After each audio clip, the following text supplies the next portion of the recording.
किसी को नहीं जानती थी, और वैसी जगह पे सर्वाइव कर पाना मैं समझती हूँ कि एक मेरी उपलब्धि है।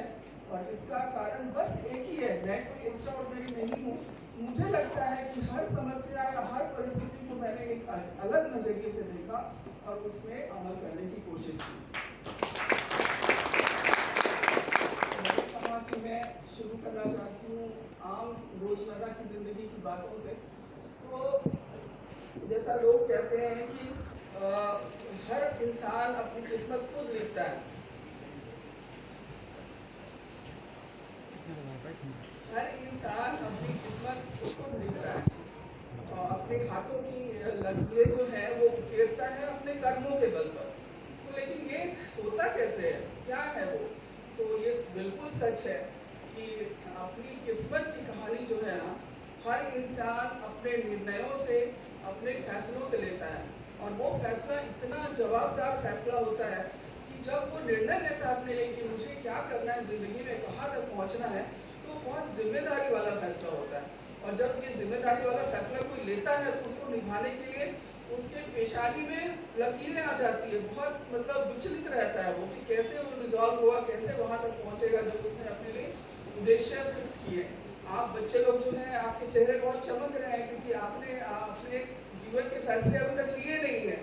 वो फैसला लेना जो होता है वो हर दौर में बहुत मुश्किल होता है, और आज के ज़माने में भी हर किसी की ज़िंदगी में वो एक बहुत मुश्किल काम होता है।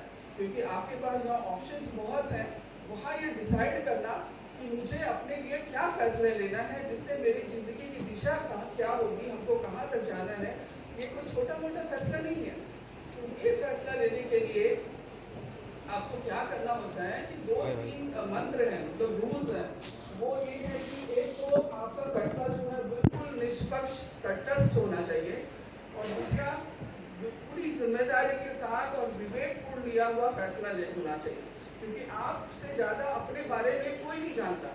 मैं क्या हूँ, मेरी क्या कैपेसिटी है, मेरी क्या काबिलियत है, हम कहाँ तक पहुँच पाएंगे, या क्या मेरी लाइकिंग है, मेरा इंटेंशन क्या है, मेरा रुझान क्या है, ये मैं मुझसे ज़्यादा और कोई नहीं जान सकता है। इसलिए अगर मुझे फैसला लेना है मेरे बारे में तो मैं ही ले सकूँगी। तो इस तरह से एक ईमानदार फैसला अपने बारे में लेना पड़ता है, और वो बहुत अहम होता है। हर की ज़िंदगी में आता है वो समय, बहुत अहम और बहुत सोच समझ के लेना होता है। अब इस जो मंत्र है इसकी मतलब इसकी गहराई को समझने के लिए मैं एक छोटा सा स्टोरी कहानी सुनाना चाहती हूँ। हिंदी साहित्य के विष्णु शर्मा नाम के एक बहुत बड़े साहित्यकार थे। उन्होंने एक रचना रची थी पंचतंत्र। पंचतंत्र पता नहीं आप लोगों ने सुना होगा कि नहीं, बट हमारे जमाने में बहुत फेमस थी पंचतंत्र। और उसमें एक कहानी थी पंडित की बकरी। तो कहानी एग्जैक्टली क्या है ये मुझे पता नहीं है, लेकिन उसका सार ये है कि एक बेचारा पंडित जो अपनी जीविका को सुधारना चाहता था, अपनी रोजी रोटी को अच्छे तरीके से चलाना चाहता था, उसके मन में अचानक एक विचार आया कि क्यों नहीं मैं एक दूध देने वाली गाय रख लूँ। अगर मैं ऐसा करता हूँ तो एक तो मेरा स्वास्थ्य अच्छा रहेगा, मेरे परिवार का स्वास्थ्य अच्छा रहेगा, और फिर मेरे लिए आय का स्रोत हो जाएगा। तो उसके विचार में जब ये बात आई तो उसने तुरंत अपना ये बटुआ ढूंढना शुरू किया कि मेरे पास कितने पैसे देखते हैं, उससे क्या हो पाएगा। तो उसने जो भी उसके पास पूंजी थी वो गिन के वो बाजार चला गया, और वहाँ से उसने एक अच्छा भला देख करके गाय खरीदने की सोची। बट जब उसका मतलब मूल्य पूछा कि कितने की है, तो उसके पास जो पैसे थे वो तो एक छोटा बछड़ा खरीदने के लायक थे। तो बड़ा बेचारा परेशान हो गया कि किया क्या जाए। लेकिन फिर उसने सोचा कि नहीं, मैं ले ही लेता हूँ, क्योंकि अभी मेरे पास ऐसा विचार है, मैं ले ही लेता हूँ। मुझे क्या करना है, सब्र ही तो करना है, और बछड़े को घास ही तो खिलाना है। थोड़े दिनों के बाद वो गाय बड़ी हो जाएगी और फिर दूध देने लगेगी। तो मेरा जो सपना मैंने अपने लिए देखा था, एक खुशहाल जिंदगी का, एक कंटेंटेड लाइफ का, वो फुलफिल हो जाएगा। तो वो बछड़ा लेकर के अपने घर को चल पड़ा खरीद करके। कुछ लोग उसके पंडित की इस एक्टिविटी को देख रहे थे, वो बदमाश लोग थे। उन्होंने कहा कि इससे तो बछड़ा हड़पना चाहिए, ये कैसे बछड़ा खरीद के ले जा रहा है। तो फिर 3 लोग थे, उन्होंने प्लान बनाया कि हम लोग बारी बारी से उसको मिलते हैं। और वो जो प्लान था वो ऐसा था कि एक आदमी उनके पास गया और बोला, अरे ये बकरी कहाँ से खरीदी? तो बोला, नहीं नहीं, ये बकरी नहीं, ये तो बछड़ा है, मैं अपने घर लेके जा रहा हूँ, ये जब बड़ी गाय बनेगी तो उससे दूध मेरे को मिला। बोला, अरे ये बछड़ा तो हो ही नहीं सकता, ये बकरी है। तो फिर वो सोच में पड़ गया कि अरे ऐसा कैसे ये बोल रहा है। थोड़ी दूर जाने के बाद फिर दूसरा आदमी, वो बदमाश में से दूसरा आदमी आया और बोला कि बड़ी मतलब मोटी ताजी कहते हैं बकरी है, बछड़े जैसी लग रही है। तो फिर बोला कि ना ना ना, बछड़ा नहीं, ये तो बछड़ा ही है, बकरी थोड़ी है। तो नहीं, ये मोटी ताजी बकरी है, लग रही है बछड़े जैसी, बछड़ा है नहीं। फिर वो असमंजस में पड़ गया। तीसरे थोड़ी देर के बाद फिर तीसरा आदमी आया, वो भी बोल रहा है कि नहीं मुझे ऐसी बकरी लेनी थी, कहाँ से खरीदी। अब वो बेचारा इतना असमंजस में पड़ गया कि शायद मुझसे ही गलती हो गई है, दुकानदार ने मुझसे धोखा किया है, मुझे खरीदना था बछड़ा और उसने बकरी ले ली। तो उस आदमी ने, जो थर्ड वाला पर्सन था, उसने सोल्यूशन निकाला उसके लिए। बोला अच्छा ठीक है, तो तुमको बकरी नहीं लेनी थी, बछड़ा लेना है, तो ऐसा करो कि मैं ले लेता हूँ, तुम्हारा जो नुकसान है वो आधा हो जाएगा। तो बहुत सोचने के बाद बोला कि हाँ ठीक है, क्योंकि उसने उस जमाने में, पूरा प्रेमचंद के ज़माने की कहानी है पंचतंत्र, उसका एक किस्सा है। तो उस जमाने में उसने बोला कि 80 रुपये में उसने वो बछड़ा खरीदा था। तो बोला कि मुझे तो बकरी लेनी नहीं थी, लेकिन जब तुम्हारा प्रॉब्लम अगर मुझे सॉल्व करना है तो मैं 40 रुपये में ले लेता, लेकिन बकरी खरीदनी नहीं थी, इसलिए मुझे 20 रुपये में ही चाहिए, तुम दोगे क्या। तो बेचारा सोच में पड़ गया, बोला कि ठीक है बाबा, 80 रुपये का मेरा खर्चा हो गया, अगर 20 रुपये में ले रहा है तो कम से कम नुकसान तो मेरा 60 रुपये का होगा ना, 20 रुपये तो मेरे बच जाएंगे। ये सोच के उसने वो उसको दे दिया। तो कहने का तात्पर्य ये है कि मतलब जो निर्णय आप लेते हैं उसके प्रति आप बहुत ही जवाबदार और विवेकपूर्ण निर्णय लें, किसी के बहकावे में ना आए, तटस्थ रहें और बाहरी हस्तक्षेप से जो होता है जिंदगी में उससे बचे रहें, क्योंकि सामने वाले का इंटेंशन क्या है वो आप नहीं जानते, आप अपने बारे में जानते हैं। इसलिए अपने बारे में जो फैसला लेना है वो बिल्कुल अपनी जवाबदारी से लें।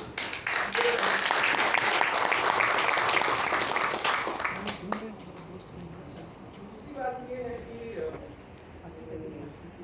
जो भी फैसले लेते हैं वो ना तो आपके पास्ट से प्रभावित होनी चाहिए और ना तो फ्यूचर से प्रभावित होनी चाहिए। आपकी आस्था जो है आज में होनी चाहिए, अभी के पल में होनी चाहिए, और आज आप जिस स्थिति में हैं उस परिस्थिति में रह के आप निर्णय लें। क्योंकि क्या है कि सीढ़ी जो होती है ना वो आपको ऊपर भी चढ़ा के ले जाएगी और वही सीढ़ी आपको नीचे भी लेके आ सकती है। और सीढ़ी तो वही है, लेकिन ऊपर चढ़ के आप आनंद के आकाश में उड़ाने भर सकते हैं और उसी सीढ़ी से आप नीचे आकर के दुख के सागर में भी गोते लगा सकते हैं। तो फैसला आपका है, आपको ये देखना है कि आप क्या करना चाहते हैं और क्या कर सकते हैं।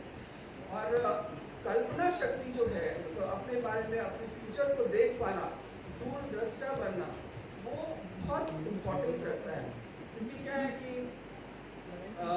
जैसे कल्पना अगर करना है अपने बारे में तो हमेशा अच्छे की कल्पना करिए। मतलब ये सोचिए कि मैं हमेशा खुश रहूँगा, क्योंकि अल्टीमेट गोल किसी का धन प्राप्ति, पद प्रतिष्ठा, नाम या ये सब प्राप्ति जो है ना वो सीढ़ियाँ हैं जहाँ आप एक के बाद एक चढ़ते हैं। बट अल्टीमेट गोल क्या है कि आप खुश रहना चाहते हैं, आप खुशी रह अपनी ज़िंदगी में लाना चाहते हैं।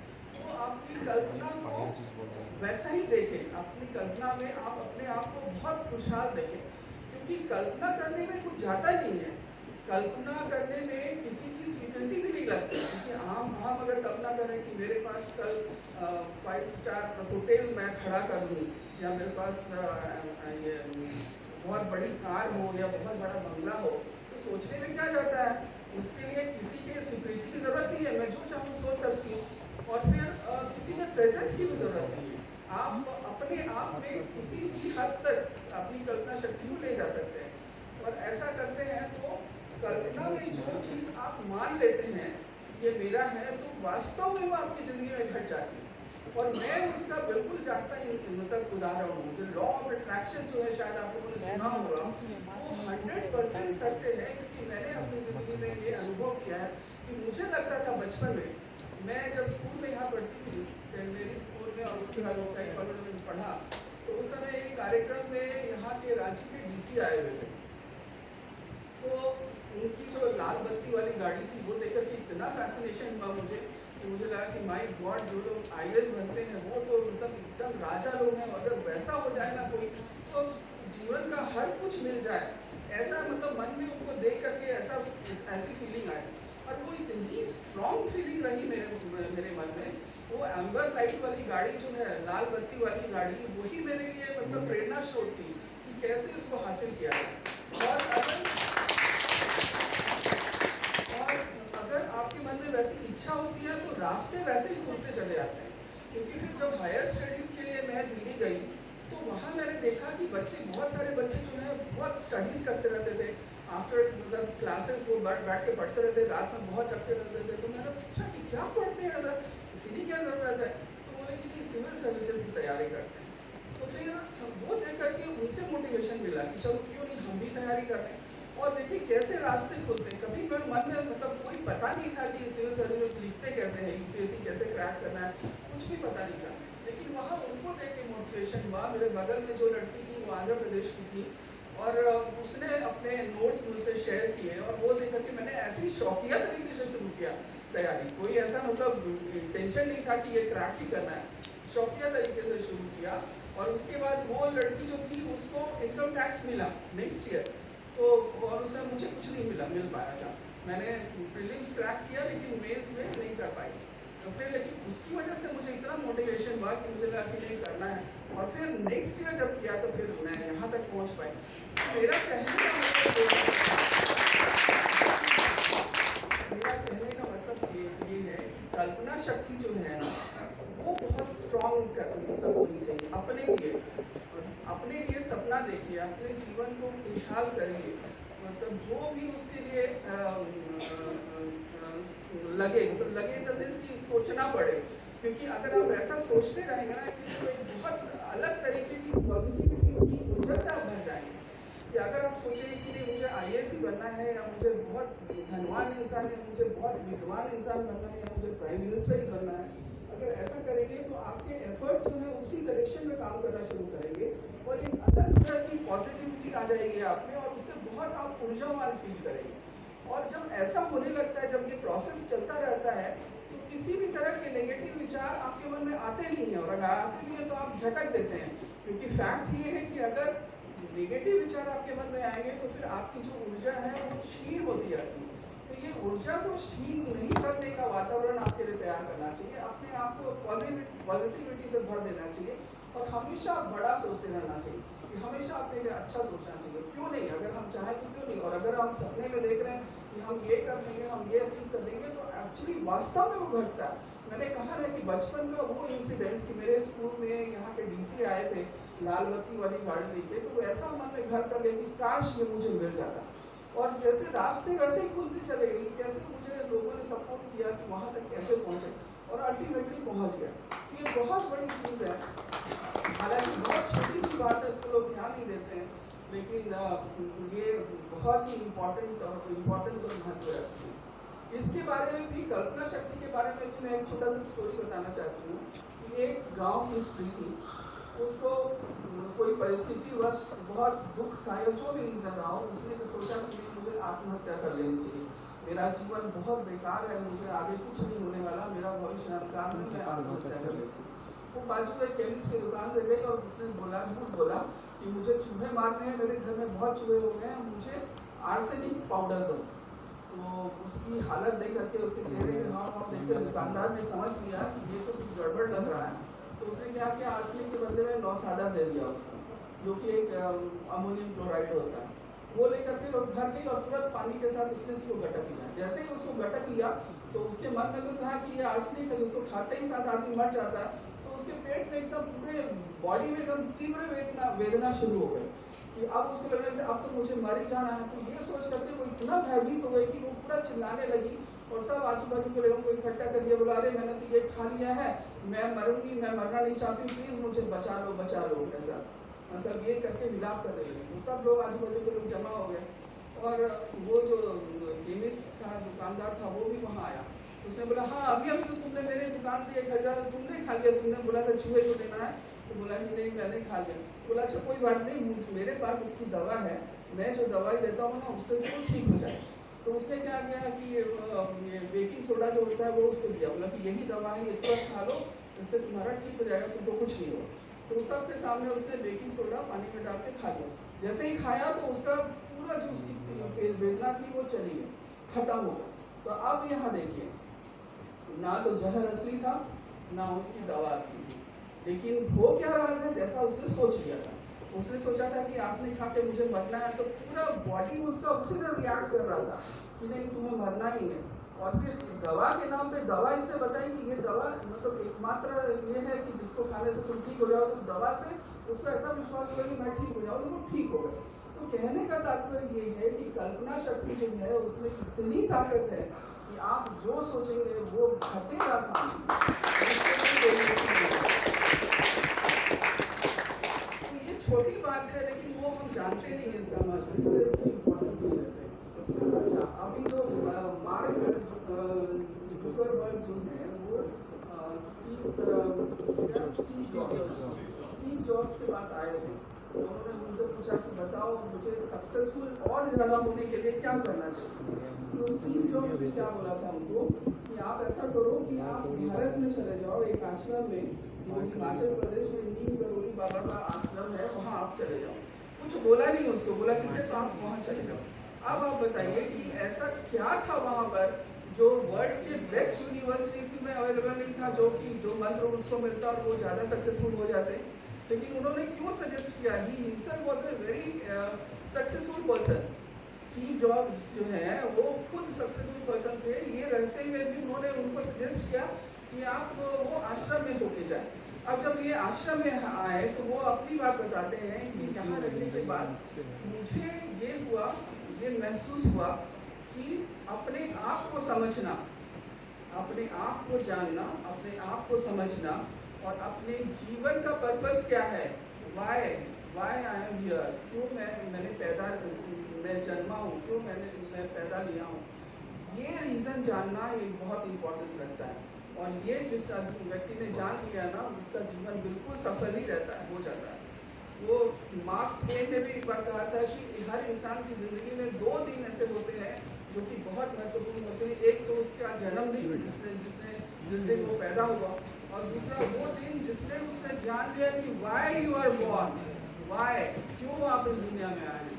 तो ये 2 दिन इतने इम्पोर्टेंट हैं, और ये 2 दिनों को जिसने समझ लिया वो सक्सेसफुल हो गया, ऐसा है, ऐसा लोगों का कहना है, ऐसी मान्यता है।